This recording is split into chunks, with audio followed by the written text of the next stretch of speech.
नमस्कार, आप देख रहे हैं सवाल इंडिया का। मैं हूं सुशील बहुगुणा। आज का सवाल, क्या विपक्ष की एकता अगले आम चुनाव तक टिकी रहेगी? ये इसलिए क्योंकि विपक्षी दलों के बीच एकता की कोशिशों में एक के बाद एक कई बाधाएं आ रही हैं। ताजा बाधा सावरकर के नाम पर थी, जिस पर राहुल गांधी के बयान को लेकर शिवसेना ने सख्त ऐतराज जताया था। इसके बाद कल शाम विपक्षी दलों की एक अहम बैठक हुई। शिवसेना उद्धव गुट उसमें शामिल नहीं हुआ। हालांकि 18 विपक्षी दल एक साथ रणनीति बनाने में जुटे रहे। इस बैठक में यह तय हुआ कि सभी विपक्षी दल एक दूसरे के भावनात्मक मुद्दों पर बयान देने से बचेंगे। हमने कल रात आपको ये जानकारी दी थी कि राहुल गांधी अब सावरकर पर बोलने से परहेज करेंगे। हमारे मैनेजिंग एडिटर मनोरंजन भारती ने ये एक्सक्लूसिव जानकारी आपको दी थी और इसके बाद आज संजय राउत के बयान ने उसकी पुष्टि कर दी है। संजय राउत ने आज कहा कि उनकी राहुल गांधी से बात हुई है और यह तय हुआ है कि हमारी लड़ाई सावरकर से नहीं है, लड़ाई मोदी से है, मोदी सरकार से है। बैठक हुई है, उस बैठक में ये तय हुआ है खड़गे जी के यहाँ पर कि ऐसे कुछ बात नहीं कही जाएगी जिससे एक दूसरे की पार्टी की भावना को ठेस पहुंचे। इसको कैसे देखते हैं सर? खास तौर से अच्छी बात है, हमारी एकता जो है अखंड रहेगी। मेरी आज राहुल जी से भी बात हो गई है और मुझे लगता है ये ठीक हो रहा है और इससे लगता है कि विपक्ष एकता और मजबूत होगी और लड़ाई डेफिनेटली लड़ाई हमारी सावरकर साहब से नहीं है, मोदी जी से। देखिए, सब मिलके डेमोक्रेसी के हिफाजत के लिए, संविधान के रक्षा के लिए और जनता के मुद्दों को लेकर, महंगाई, अनएम्प्लॉयमेंट, ये सारी चीज़ों को लेके हम लड़ रहे हैं और सभी पार्टियां इन मुद्दों पे वो एक हो गए हैं। तो जैसे कि मल्लिकार्जुन खड़गे ने कहा कि सब विपक्षी दल एक हो गए हैं, एक दूसरे के भावनात्मक मुद्दों को अब नहीं उठाया जाएगा। ये कल की बैठक में आम राय बनी। इसी से जुड़ा सवाल है हमारा, आम चुनाव तक क्या विपक्ष की ये एकता टिकेगी? हमारे साथ हमारे सहयोगी मनोरंजन भारती हैं। मनोरंजन, आपने कल रात ही ये खबर दी थी कि बैठक में आम राय क्या बनी? एक दूसरे के भावनात्मक मुद्दों को नहीं छुआ जाएगा या उन पर टिप्पणी नहीं की जाएगी। तो क्या ये माना जाए कि अब उद्धव की पार्टी शिवसेना जो है और राहुल गांधी, इनके बीच में एक तरह की सहमति बन गई है या समझदारी बन गई है इसको लेकर के? निश्चित रूप से आप ऐसा कह सकते हैं, क्योंकि कल जो मीटिंग हुई उसमें जब सभी पार्टियों के नेता मौजूद थे तो वहाँ पे सभी ने कहा कि राहुल गांधी भी बोले और उन्होंने कहा कि हम आपको सुनना चाहते हैं। तो राहुल गांधी ने जब बोलना शुरू किया तो बाद में ये मुद्दा भी आया कि कुछ ऐसी बातें जो है राहुल गांधी के बयान आते हैं जिससे कि सहयोगी दल जो है और खासकर कांग्रेस के सहयोगी दल, उनको परेशानी होती है। और इसका सबसे ताज़ा उदाहरण जो था वो शिवसेना के बारे में दिया गया और खासकर राहुल गांधी के सावरकर पर दिए गए बयान का जिक्र आया। उस पर राहुल गांधी ने कहा कि वो सावरकर के मुद्दे पर आगे बोलने से पहले इसका ख्याल रखेंगे और कोई भी बयान देने से पहले इस पर सोचेंगे। तो निश्चित रूप से उसके बाद ये तय किया गया उस मीटिंग में कि सभी सहयोगी दल जो हैं वो एक दूसरे के इमोशनल इशू और भावनात्मक मुद्दों पर का ख्याल रखेगी और उस पर बेवजह से बयानबाजी नहीं करेगी। तो ये एक तरह से साफ इंडिकेशन कल रात से ही मिलने शुरू हो गए थे कि राहुल गांधी ने एक तरह से शिवसेना को एश्योर किया है कि वो आगे से इस पे बयानबाजी नहीं करेंगे। और आज जिस ढंग से आपने संजय राउत को सुना, उनका कहना था कि उनकी बात हो गई है राहुल गांधी से और अब सब ठीक है। तो माना जाना चाहिए कि अघाड़ी भी जो है वो महाराष्ट्र में सेफ है, एक तरह से वो बची हुई है और अब आगे से राहुल गांधी सावरकर के मुद्दे पर नहीं बोलेंगे। साथ ही इसमें यह भी तय हुआ है इस मीटिंग में कि 2024 के लिए विपक्ष 5 बड़े मुद्दों की पहचान करे और उन्हीं 5 बड़े मुद्दों पर को लेकर के जो है वो जनता के बीच जाया जाए। ये भी कहा गया है कि सभी जो विपक्षी दल नेता हैं वो एक बड़ी मीटिंग तो करते रहेंगे, लेकिन आपस में भी उनको 1-to-1 मिलने की ज़रूरत है और उस पर भी आगे बढ़ा जाए। साथ ही ये भी कहा गया है कि कांग्रेस को अपनी सक्रियता बढ़ाने की आवश्यकता है। तो इन सब चीज़ों को देखते हुए आप कह सकते हैं कि एक खाका खींचा गया है, लेकिन वही होता है कि जब इतने सारे दल इकट्ठे होते हैं तो कभी न कभी कहीं ना कहीं कोई ना कोई ऐसा बयान जरूर आ जाता है जिससे कि इनके बीच के जो क्रैक्स हैं, मतभेद हैं, वो खुलकर सामने आ जाते हैं। जी, एक और सवाल, आपने कहा ये कई इस तरह के मुद्दे हैं जो दरार पैदा करते हैं। अभी पिछले कुछ दिनों में कांग्रेस के नेतृत्व में लगता है विपक्ष साथ आ रहा है। मल्लिकार्जुन खड़गे हर बार बैठक बुला रहे हैं, कल सुबह भी बुलाई, कल शाम को भी बुलाई और 18 दल उनके साथ आए। तो क्या ये माने कि विपक्ष धीरे धीरे इस आम राय की तरफ बढ़ रहा है कि कांग्रेस ही लीड करे? देखिए, जो कि हाउस में की बात करें तो आप राज्यसभा में जो है विपक्ष के नेता हैं मल्लिकार्जुन खड़गे साहब, कांग्रेस के अध्यक्ष भी हैं, वो मीटिंग बुलाते हैं तो सभी फ्लोर लीडर जाते हैं, सभी राज्यसभा में सभी विपक्षी दल के नेता जाते हैं। तो इस लिहाज से आप कह सकते हैं कि एक विपक्षी एकता आपको संसद के अंदर देखने को मिल रही है, लेकिन क्या वही एकता आपको संसद के बाहर भी देखने को मिलेगी, खासकर उन दलों के बीच में जहाँ पर कि कांग्रेस और वो जो विपक्षी दल जो है क्षेत्रीय दल है वो आमने सामने है। मैं बात जो है पश्चिम बंगाल का कर रहा हूं जहां पे तृणमूल कांग्रेस और कांग्रेस के बीच लड़ाई होती है। मैं टीआरएस बनाम कांग्रेस की बात कर रहा हूं, तेलंगाना की बात कर रहा हूं। तो ऐसे राज्यों में क्या वो जो है एकता बन पाएगी, ये एक बड़ा सवालिया निशान है इस विपक्षी एकता को के फेवर में होने के लिए। इस बात की भी चर्चा हुई है और इस बात की भी इस मीटिंग में चर्चा हुई कि हम इस तरह के जो हमारे जो द्वंद्व हैं, उसको झगड़े हैं, उसको हम कैसे सुलझाएंगे, खासकर बंगाल के और तेलंगाना के झगड़े को लेकर के। तो मुझे लगता है आने वाले मीटिंग्स में इस पर भी क्लैरिटी आएगी कि बंगाल में कांग्रेस का रुख क्या होगा और बाकी जगहों पर उनका रुख क्या होगा। बहुत बहुत शुक्रिया मनोरंजन भारती इस खास खबर के लिए। और इस पर आगे चर्चा करने के लिए हमारे साथ 3 खास मेहमान हैं। प्रवक्ता शिवसेना के आनंद दुबे हमारे साथ हैं, कांग्रेस के प्रवक्ता अतुल पाटिल हैं और इसके अलावा वरिष्ठ पत्रकार विजय चोरबारे हमारे साथ हैं। सबसे पहले आनंद जी, आपसे सवाल, जो उद्धव ठाकरे के तेवर दिखे कल और परसों, संजय राउत के तेवर दिखे, वो शाम होते होते और आज सुबह तक बिल्कुल सामान्य हो गए, लगता है बातचीत अब ठीक हो गई। तो क्या ये माना जाए कि जो एक रोड़ा, एक बाधा थी, वो अब खत्म हो गई है और कांग्रेस और शिवसेना बहुत अच्छे से मिलकर आगे काम करेंगे? सुशील जी नमस्कार। देखिए, हम पहले से कह रहे हैं कि हमारी लड़ाई मोदी जी से है, बीजेपी से। इस समय अगर हम महागठबंधन में सब लोग मिलजुल कर काम करेंगे तो बीजेपी और मोदी जी को हराया जा सकता है, जिसका 2 उदाहरण पेश करता हूं। एक पुणे का कस्बा और एक मुंबई का अंधेरी उपचुनाव। इन दोनों में हमने अच्छी खासी वोटों से जीत हासिल की है। तो यदि हम अलग मुद्दों में भटक जाएंगे, जो मुद्दे आज जरूरत की नहीं है उनमें भी यदि उलझेंगे तो मोदी जी का सामना करने में हमें तकलीफ होगी। अगर राहुल गांधी जी बार बार हमारे देवता समान वीर सावरकर जी का अपमान करेंगे तो स्वाभाविक सी बात है कि हमें पीड़ा होगी, हम आपत्ति उठाएंगे। हमने आपत्ति उठाई, हमने उनके द्वारा बुलाए गए डिनर का भी बहिष्कार किया। लेकिन अगर राहुल जी को लग रहा है कि नहीं, इस विषय को गंभीरता से मैं लूंगा और शिवसेना जो कहती है या जो मुझे समझाना चाहती है मैं उसको समझूंगा, तो कोई लड़ाई नहीं है, हम मिलजुल कर ही रहे हैं काम, आगे भी करेंगे। क्योंकि जब इंदिरा गांधी जी जो कांग्रेस की बड़ी नेता, देश की बड़ी नेता रही, उन्होंने यदि वीर सावरकर जी के सम्मान में कहा है तो राहुल गांधी जी को स्वीकार करने में क्या आपत्ति है? ठीक है, राहुल गांधी जी ने 1 बार 2 बार 4 बार कहा, हमने आपत्ति जताई है। अगर कांग्रेस पार्टी और राहुल गांधी जी आगे से इस विषय पर बात नहीं करेंगे या उनका अपमान नहीं करेंगे तब कोई मुद्दा ही नहीं है सुशील जी। मुद्दा है कि गठबंधन को मजबूत करके भारतीय जनता पार्टी को हराना है। जिस प्रकार महंगाई, बेरोजगारी, किसानों की समस्या, उससे हमें निपटारा, एक बोलते हैं ना, निजात पानी है। तो अगर बीच बीच में राहुल जी कुछ ऐसा विषय ले आते हैं जिसकी आज कोई आवश्यकता नहीं है तो हमारा वो जो मेन मुख्य मुद्दा है मोदी जी को हराने वाला, वो कहीं ना कहीं पीछे छूट जाता है। और कोई लड़ाई नहीं है, हम तो 1-2 बार अपनी आपत्ति जताएंगे। आप यदि हमें नहीं मानेंगे, हमारी बात नहीं सुनेंगे तो स्वाभाविक सी बात है कि आप स्वतंत्र दल हैं, हम स्वतंत्र दल हैं, हम अपना रास्ता देखेंगे। लेकिन यदि आप ये मानते हैं गंभीरता से कि नहीं भाई, आपको जो दुख हुआ है, आपको जो ठेस पहुंची है, उस पर मैं विचार कर रहा हूं, मैं अब आगे से आपको दुख नहीं पहुंचाऊंगा, तो विषय वही समाप्त होता है। जी, हमारे साथ कांग्रेस के प्रवक्ता अतुल पाटिल भी हैं। अतुल जी, जो बात सामने आई कि अब नहीं बोलेंगे एक दूसरे के भावनात्मक मुद्दों पर और लड़ाई सावरकर से नहीं मोदी सरकार से है, संजय राउत ने कहा उनकी राहुल गांधी से बात हो गई, तो क्या ये माना जाए कि अब राहुल गांधी का मन सावरकर को लेकर बदल गया है या फिर ये चुप्पी मजबूरी में है? सहमति नहीं है लेकिन मजबूरी में चुप्पी साधनी पड़ रही है? नहीं, देखिए, अभी जो वरिष्ठ स्तर पर बात हुई है और राहुल जी ने खुद ने अगर बात की है तो उससे हर कोई सहमत है, उसे असहमति दर्शाने की कोई जरूरत नहीं है।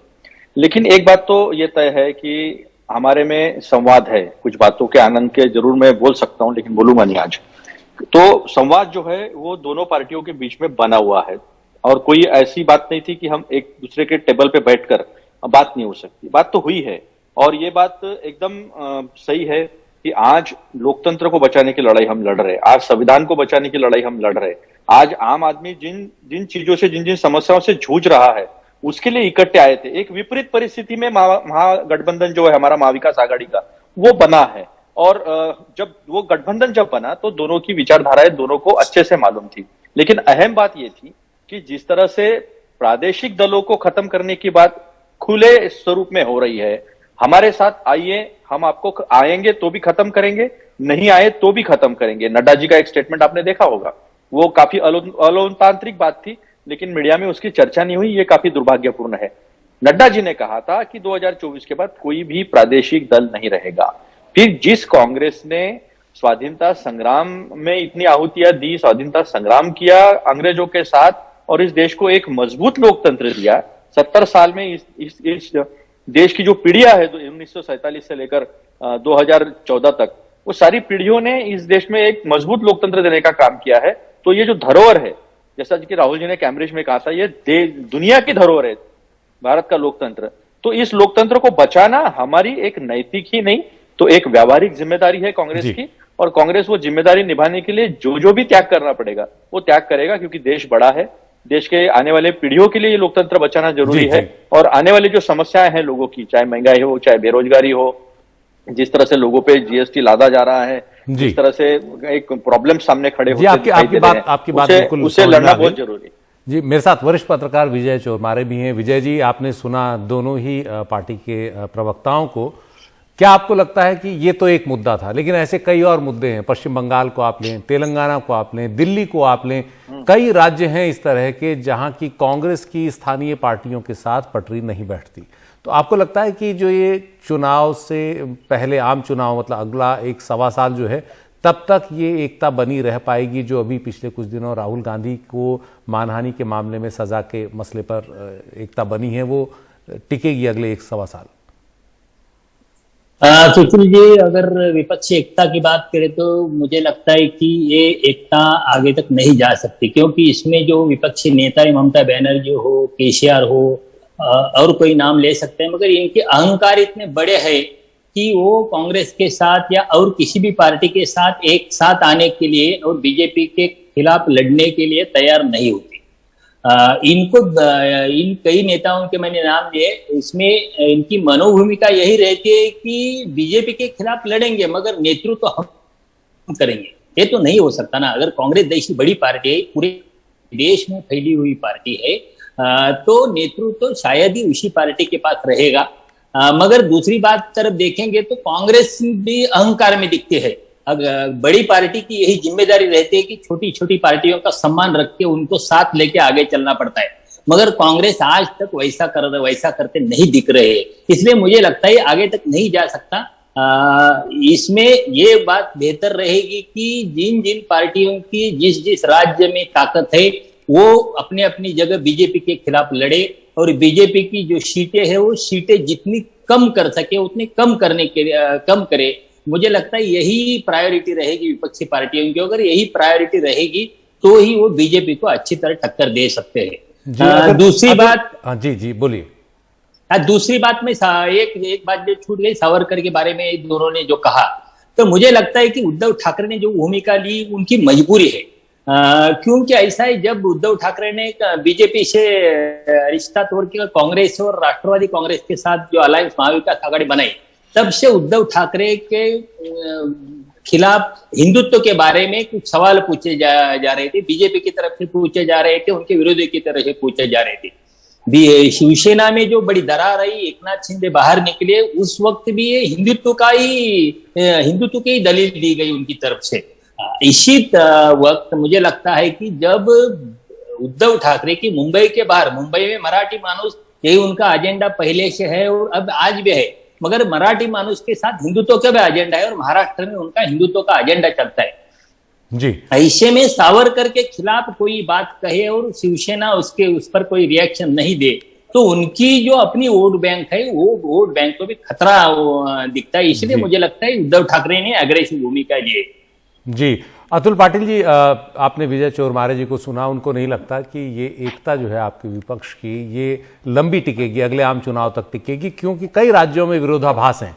क्या कांग्रेस इस विरोधाभास को पाटने के लिए नेतृत्व जो है अपने हाथ से जाने देगी, स्थानीय पार्टियों को ज्यादा जगह देगी नए गठबंधन में, ताकि उनकी आवाज ज्यादा ऊंची हो, अपने राज्यों में और मजबूत होकर उभरें? और अगर ऐसा होता है तो कांग्रेस को कुछ जमीन अपनी छोड़नी पड़ेगी? देखिए सुशील जी, अभी दो परिस्थितियों का आकलन जो है मेरे ख्याल से इस देश के जितने भी बड़े नेता है वो जरूर कर रहे होंगे। एक तो लोकतंत्र बचेगा तो ही प्रादेशिक दल बचेंगे, तो ही विपक्ष बचेगा और तो ही इस देश का संविधान बचेगा और आने वाले चुनाव हम लड़ पाएंगे। ये एक विपरीत और ऐसी परिस्थिति कभी नहीं आई थी जो आज हमारे सामने खड़ी है, पहली बार। दूसरी व्यावहारिकता की बात है, राजनीतिक व्यावहारिकता की। 2004 से लेकर 2014 तक जिस तरह से गठबंधन को लेकर एक यूपीए बना और यूपीए ने जिस तरह से सफलतापूर्वक काम किया और जो सम्मान साथी प्रादेशिक दलों को मिला वो सबके जहन में जरूर होगा। आज इकट्ठा आने की वजह जिस तरह से देख रहे हैं आप कि राहुल जी से आपकी शिकायत हो सकती है, राहुल जी विपक्षी नेता है और आपके मतभेद हो सकते हैं, लेकिन आपने तो विरोधी को विपक्षी को दुश्मनी समझ लिया। हम रोंद डालेंगे, हम सत्ता के पीछे खड़े रहकर रोंद डालेंगे, हम आपकी सदस्यता जो है संसद से वो रद्द करा देंगे, आपको घर से बाहर निकाल देंगे। उस व्यक्ति को जिसके दो घर जो है पुश्तैनी घर इस देश की संपत्ति में जो है दान कर दिए थी। यानी आप देखिए कि सब कुछ खत्म करने की जो मानसिकता भाजपा की है उसके खिलाफ लड़ना है या छोटी छोटी चीजों के लिए लड़ना है, ये सबसे अहम बात है। कांग्रेस को कोई अहंकार नहीं। विजय चोरमारे जी को मैं यहां से बता दूं कि कांग्रेस को कोई अहंकार नहीं है। देखिए ना, महाराष्ट्र में जिस तरह से तीसरी पार्टी हमारे गठबंधन में आई, पहले हम और एनसीपी थे, शिवसेना आई, और अभी 2 विधान परिषद के बड़े चुनाव हुए 2 साल में। दोनों चुनाव में जो सामंजस्य तीनों पार्टी ने दिखाया है उसका नतीजा दुनिया ने देखा है। नागपुर में 2 बार इनका जो हेडक्वार्टर है उसमें 2 बार हमने चुनाव में इनको हराया है, एक बार पदवीधर मतदार संघ में, एक बार टीचर्स कॉन्स्टिट्यूंसी में, और विदर्भ में जहां इनका काफी बड़ा नेता डॉक्टर रंजीत पाटिल जो मंत्री भी रह चुके थे, तो एक अहम सीट थी बीजेपी के लिए, वो एक छोटे से हमारे कार्यकर्ता से हार गए। तो जिस तरह का एक सामंजस्य, राजनीतिक सामंजस्य दिखाई दिया है वो एकदम स्पष्ट है, और बीजेपी की भूमिका खत्म करने की जो भूमिका है वो दोनों परिस्थितियां जो है वो सामने है। और मेरे ख्याल से ये काफी सारे नेता जो है 50-50 साल की इनकी राजनीतिक भूमिका रही है, तो मुझे नहीं लगता कि कोई ऐसी आपत्ति अभी इसके बाद आएगी। तालमेल से चुनाव होगा और 2024 में इस देश को तानाशाही से निजात जरूर मिलेगी। मैं आनंद दुबे जी से अगला सवाल पूछना चाहता हूं। आनंद जी, आपकी पार्टी ने बड़ा दिल दिखाया सावरकर जैसे मुद्दे पर, जिस पर वो बिल्कुल भी पीछे हटना नहीं चाहती, दिखना नहीं चाहती, क्योंकि उस मुद्दे को बीजेपी भी भुनाना चाहेगी। उस पर आपने कांग्रेस के साथ एक सहमति बना ली। अब राहुल गांधी, आपका कहना है, इस मुद्दे को नहीं उठाएंगे, भावनात्मक मुद्दों को नहीं उठाएंगे।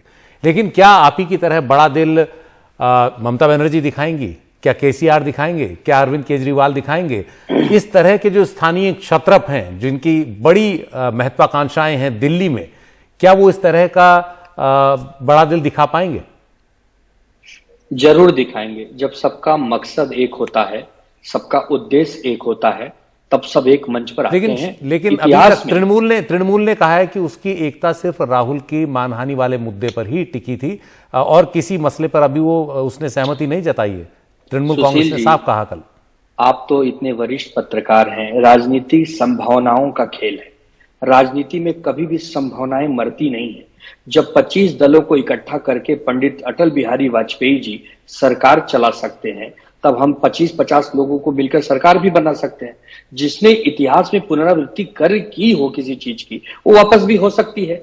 तो हम यही कहेंगे कि आज की अगर हम बात करें तो हम अगर सभी दल मोदी जी को हराने के लिए एक मंच पे आते हैं, चाहे कांग्रेस हो, टीएमसी हो, समाजवादी पार्टी हो, टीआरएस हो, चाहे कोई ममता दीदी हो, कोई भी हो, अगर सबकी इच्छा है कि भाई मोदी जी नहीं चाहिए, तो विषय समाप्त होता है। तो अनेक विचारधाराओं की पार्टियां भी एक मंच पे आती हैं, जैसे हम और कांग्रेस। दोनों की विचारधाराएं अलग अलग है, दोनों के नेता अलग अलग हैं, दोनों का झंडा अलग अलग है, लेकिन मोदी जी के खिलाफ एक साथ बैठे हुए हैं।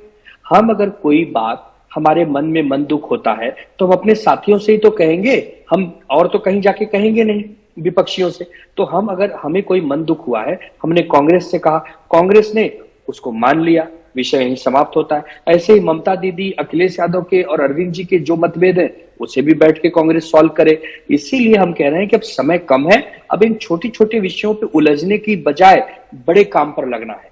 मोदी जी को विजय चोरमारे को सत्ता से दूर करना है। जी जी, मैं समझ गया बिल्कुल। विजय चोरमारे जी हमारे साथ। विजय जी, आपने दोनों की बात सुनी, दोनों बड़ा दिल दिखा रहे हैं, दोनों कह रहे हैं कि कंसेशन देंगे, साथ मिलकर काम करेंगे।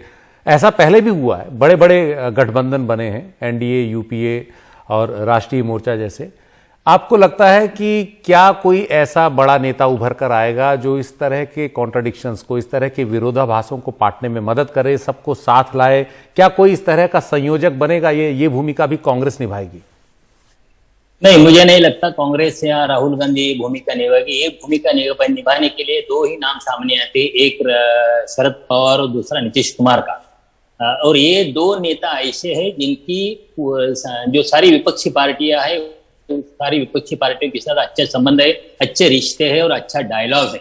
ये दो नेता आगे आएंगे और सबको इकट्ठा करके टारगेट बताएंगे कि हमको बीजेपी को हराना है। तब मुझे लगता है ये गठबंधन आगे जा सकता है, जहाँ कुछ फ्रेंडली इलेक्शन होके भी आगे जा सकता है। मगर ये भूमिका निभाने वाले शरद पवार और नीतीश कुमार, तीसरा नाम ले सकते हैं तो सीताराम येचुरी का ले सकते हैं। और कोई चौथा नाम सामने राष्ट्रीय स्तर पर नहीं नजर आ रहा है। अगर ये तीन नेता आगे आए, तीनों नेता ने कुछ अच्छी मुंह दिखाई, तो मुझे लगता है ये गठबंधन आगे तक ले सकता है। बीजेपी के खिलाफ एक अच्छी विपक्षी दलों का जो गठबंधन है वो खड़ा हो सकता है। आप इस भूमिका में केसीआर को नहीं मानते, ममता को तो नहीं मानेंगे, अरविंद केजरीवाल को भी नहीं मानेंगे, लेकिन केसीआर ने तो कोशिशें की हैं विपक्षी एकता की। वो भी क्या इस भूमिका में कहीं आ सकते हैं, या वो अगले प्रधानमंत्री ही होना चाहेंगे?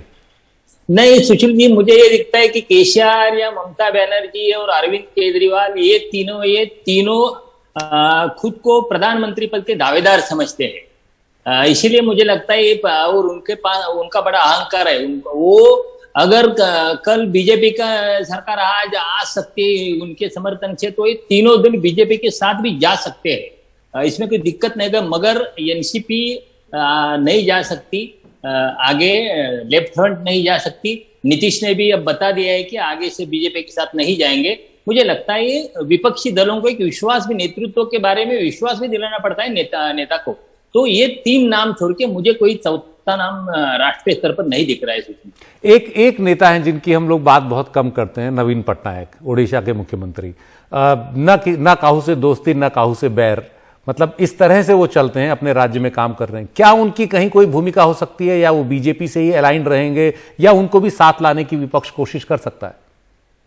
सुशील जी, नवीन पटनायक की बात करें तो नवीन पटनायक हो, जगनमोहन हो, और जो छोटे छोटे क्षेत्रीय दल और क्षेत्रीय नेता हो, उनकी राष्ट्रीय जब कोई इश्यू आता है तब वो कोई रोल नहीं लेते, कोई भूमिका नहीं लेते। बार बार हमने देखा है वो अपने राज्य का हित, अपना हित और अपना पैकेज ही देखते हैं। इसलिए वो अपॉर्चुनिस्ट लीडर है, नवीन पटनायक से लेकर जगनमोहन रेड्डी, केसीआर तक। तो मुझे वो उनके राज्य में उनकी अच्छी पैठ है, वो अच्छे लीडर है, उनके अच्छे सबके संबंध है। मगर वो जिनकी केंद्र में सरकार आ सकती है और आती है उसके साथ जाते हैं, उनकी कोई जो आइडियोलॉजिकल स्टैंड है, उनका आइडियोलॉजिकल स्टैंड बीजेपी के खिलाफ कभी भी नहीं दिखता। जी, बहुत बहुत शुक्रिया विजय चोरमारे जी, वरिष्ठ पत्रकार, शिवसेना के प्रवक्ता आनंद दुबे और कांग्रेस के प्रवक्ता अतुल पाटिल, इस खास बातचीत के लिए। तो देखना है कि ये जो विपक्ष की एकता अभी दिख रही है, खासतौर पर राहुल गांधी के मुद्दे पर सभी दल साथ आए हैं, ये कितनी लंबी टिकती है। इसके कई इम्तिहान अगले 1-1.25 साल में बाकी हैं। इसी साल कई राज्यों में चुनाव है, कर्नाटक का चुनाव सिर पर है, और इन चुनावों से पहले कई इस तरह की बातें हैं, कई इस तरह के मुद्दे हैं जिन पर ये दल आपस में भिड़ेंगे। तो किस तरह से आपस में एक दूसरे के साथ मिलजुल कर आगे बढ़ेंगे ये दल 2024 तक, ये देखना दिलचस्प रहेगा। वक्त एक ब्रेक का।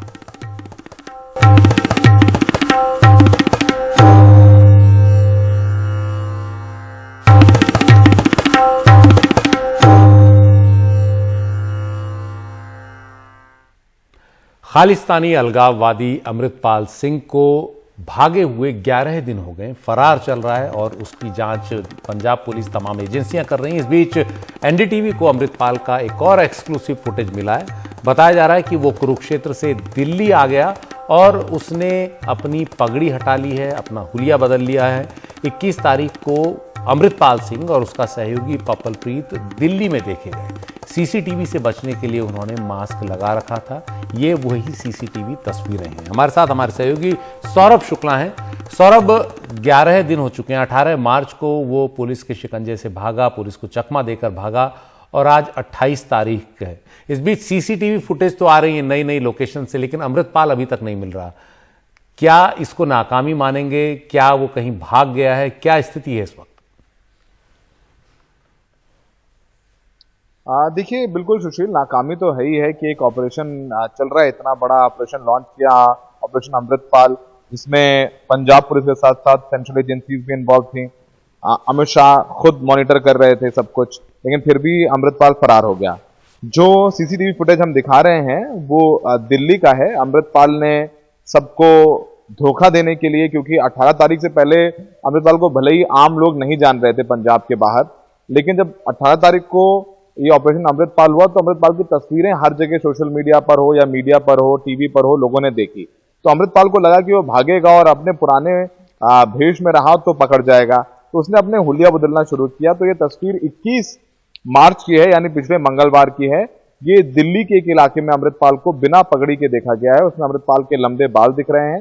अमृतपाल ने अपनी पहचान छुपाने के लिए मास्क भी लगा रखा है और उसके पीछे उसका साथी पप्पलप्रीत चल रहा है। पप्पलप्रीत पहले ही दिन से अमृतपाल के साथ में है। पप्पलप्रीत और अमृतपाल साथ में ही ब्रेजा कार छोड़ के गुरुद्वारे से एक प्लैटिना मोटरसाइकिल में भागे। फिर वो जो जुगाड़ रिक्शा भी दिख रहा है उसमें पप्पलप्रीत अमृतपाल के साथ में है। उसके बाद पप्पलप्रीत ने बलजीत कौर से बात की जो कुरुक्षेत्र की शाहबाद में रहे हैं। तो 19 तारीख की रात और 20 तारीख की सुबह तक अमृतपाल और पप्पलप्रीत शाहबाद में थे। फिर वो कुरुक्षेत्र पहुंचे और कुरुक्षेत्र से एक बस में वो दिल्ली आए और दिल्ली में कुछ दिन रुके हैं। तो पुलिस के जो सूत्र उनका कहना है कि इसकी संभावनाएं सबसे ज्यादा प्रबल हैं कि अमृतपाल दिल्ली से भी निकल करके उत्तर प्रदेश गया, उत्तर प्रदेश से निकल करके नेपाल भागने की फिराक में हो। यही वजह है कि नेपाल को भी कल भारत सरकार ने पत्र लिखा है कि अगर अमृतपाल वहां पर भारतीय पासपोर्ट से किसी और देश भागने की कोशिश करे तो उसे तुरंत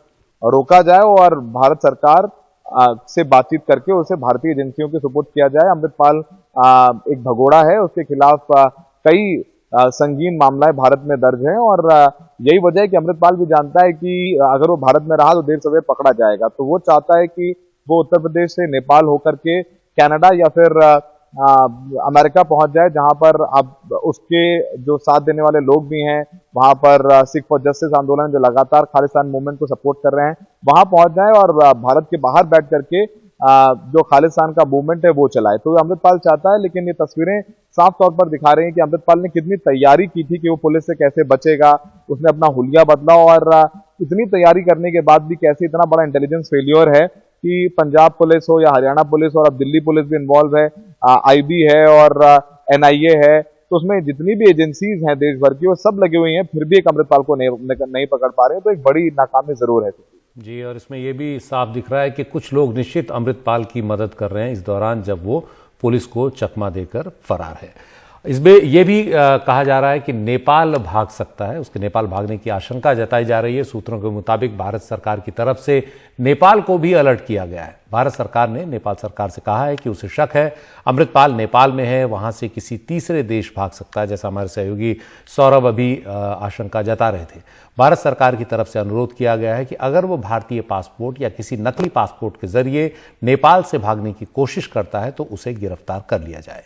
अब दिल्ली में उसको देखे जाने के बाद नई अटकलें शुरू हो गई हैं। उधर इस मामले ने राजनीतिक रंग लेना भी शुरू कर दिया है। शिरोमणि गुरुद्वारा प्रबंधक कमेटी ने पंजाब सरकार को अल्टीमेटम दिया है। कहा है कि गिरफ्तार किए गए जो समर्थक हैं अमृतपाल के, उन्हें 24 घंटे के अंदर रिहा किया जाए। एसजीपीसी ने आरोप लगाया कि अमृतपाल के बहाने सिख समुदाय को बदनाम करने की कोशिश की जा रही है। अकाल तख्त की तरफ से भी बयान जारी कर कहा गया है कि हिंदू राष्ट्र की बात करने वालों पर एनएसए के तहत केस दर्ज क्यों नहीं होता और इस मामले में अगर अमृतपाल समर्थकों की रिहाई नहीं की जाती तो शांतिपूर्ण तरीके से इसका राजनीतिक जवाब दिया जाएगा। पंजाब सरकार ने अब तक अमृतपाल से जुड़े 207 लोगों को हिरासत में लिया हुआ है, जिनमें से 177 को पूछताछ के बाद रिहा कर दिया गया। 207 को हिरासत में लिया गया था। शुक्रवार को पंजाब पुलिस ने गिरफ्तार किए 44 लोगों को रिहा किया था। कानून अपने काम कर रहे हैं। देखो, जे कोई पंजाब के अमन शांति ਨੂੰ ਭੰਗ ਕਰਨ ਦੀ ਕੋਸ਼ਿਸ਼ ਕਰੂਗਾ, ਫਿਊਚਰ ਦੇ ਵਿੱਚ ਕੋਈ ਸੁਪਨਾ ਵੀ ਲਊਗਾ, ਅਸੀਂ ਸਖਤ ਕਦਮ ਚੁੱਕਾਂਗੇ। ਮੈਂ ਜਿਹੜੇ ਡੀਜੀਪੀ ਸਾਹਿਬ ਨੂੰ ਇਹ ਕਿਹਾ, ਏਡੀਜੀਪੀ ਸਿਕਿਉਰਿਟੀ ਨੂੰ ਵੀ ਕਿਹਾ ਕਿ ਜਿਹੜੇ ਵੈਸੀ ਪ੍ਰੀਕਾਸ਼ਨਰੀ ਜਿਹੜੇ ਸਟੈਪ ਚੁੱਕ ਕੇ गिरफ्तार कर ले गए ने, पर उन्हों का कोई योगदान नहीं हैगा किसी एक्टिविटी च, कोई एंटी सोशल एक्टिविटी या एंटी कंट्री एक्टिविटी, तो उन्होंने तुसीं रिहा कर दो। तो असीं छड्ड भी रहे हैं उन्होंने।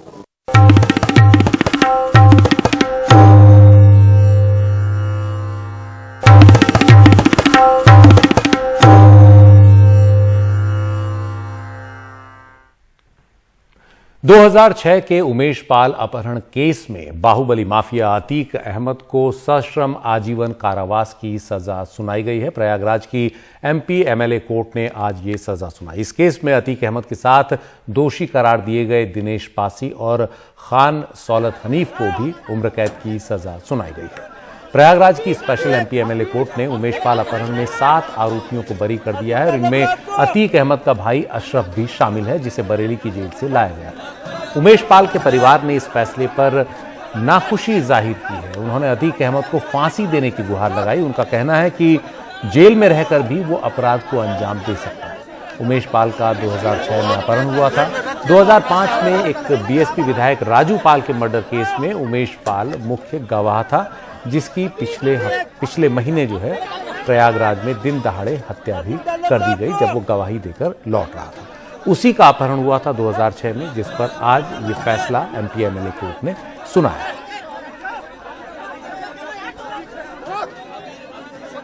तीन लोगों को सिद्धदोष किया गया है, जिसमें एक सरश्री अतीक अहमद, सरश्री दिनेश पासी और खान सौलत हनीफ को। उसके पश्चात इनको सजा सुनाई गई है। सजा जो सुनाई गई है 364A के अंतर्गत आजीवन कारावास की, अधिकतम सजा वही है।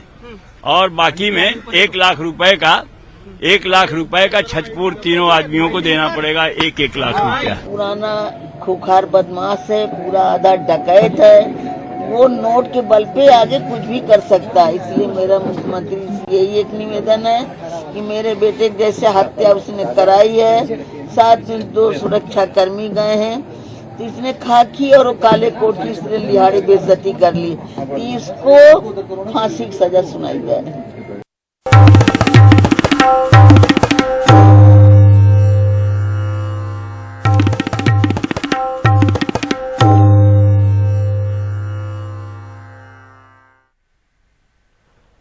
दिल्ली हाईकोर्ट ने दिल्ली पुलिस की अपील पर जामिया की हिंसा को लेकर निचली अदालत का फैसला पलट दिया है। निचली अदालत ने शर्जील इमाम, आसिफ इकबाल तन्हा और सफूरा जरगर समेत 9 लोगों को बरी करने का फैसला दिया था, लेकिन हाईकोर्ट ने कहा कि इन सभी पर केस चलेगा। अदालत ने आईपीसी की धारा 143, 147, 149, 186, 353 और 427 के तहत आरोप इन सभी पर तय किए। बाकी 2 लोगों मोहम्मद शोएब और मोहम्मद अबूजर को आरोप मुक्त कर दिया गया।